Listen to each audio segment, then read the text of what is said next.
Hey guys, Matthew here from the mmatt YouTube channel. Scott and I decided to head out to see if we could find a place along the river where we could both land and get some pictures of our planes out in the wild, so to speak. Scott has a Challenger on floats, and so he'll be landing on the water, while I have a Beaver on wheels, which means I need to stick to the land. We spotted a beach that looked like it had potential to be a good landing spot for me, and this section of the river looked like a good spot for Scott to put down as well, so I dropped down for a low and over, taking the time to wave at the people in the boats who were fishing, and decided that yes, this was a good spot to land. Now I wasn't entirely sure which way the wind was, because it's been shifting around all day. Fortunately, Scott knew of a small remote control airport in the field right next to the beach, and it had a windsock, so I made my way over there to find out which way the wind was blowing. It's kinda hard to make out in the video, but the wind is definitely coming out of the south, and so I'm gonna swing around and make my approach from upriver. It looks like that remote control field is actually long enough for me to land, so maybe one day I'll do that as well if I can get permission.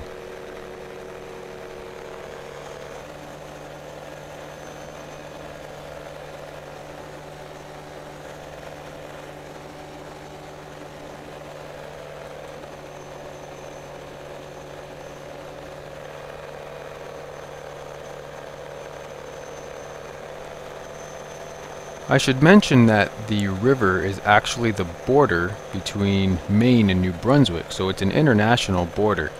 And you'll notice that all of the boats who contain Canadians are sort of on the side of the river that favors Canada, and you'll see some boats who obviously have Americans in them because they're on the side of the river that is the American side. It's perfectly legal to operate in and around the river, even in your boats, just so long as you don't stop on the other side. So as long as your boat doesn't make contact with the land on the other side, you haven't officially crossed the border. For me, however, I was making sure I was landing on the Canadian side of the river.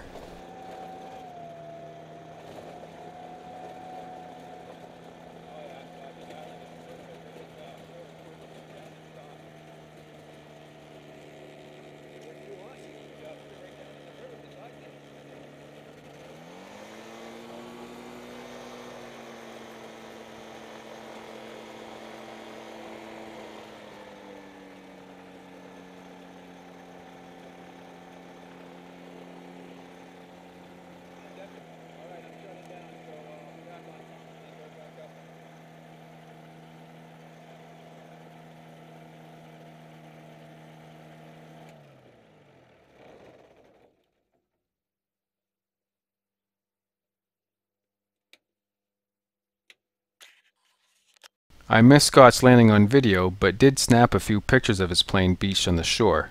A local who was nearby digging worms saw us and wandered over to say hi as well.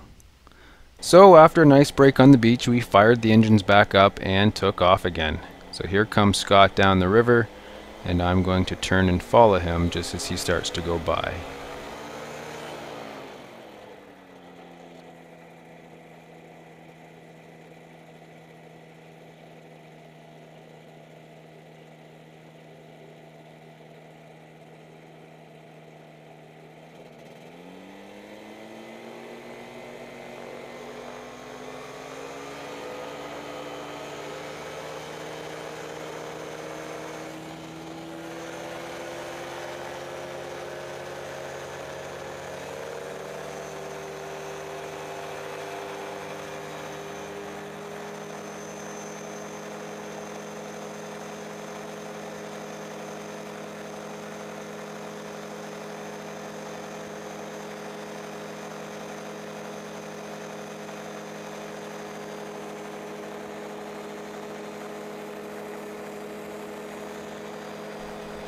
Now, Scott lives right on the river, and he has a boat ramp that lets him park his plane right in his backyard during the warmer months, so I decided to get some aerial video of him landing.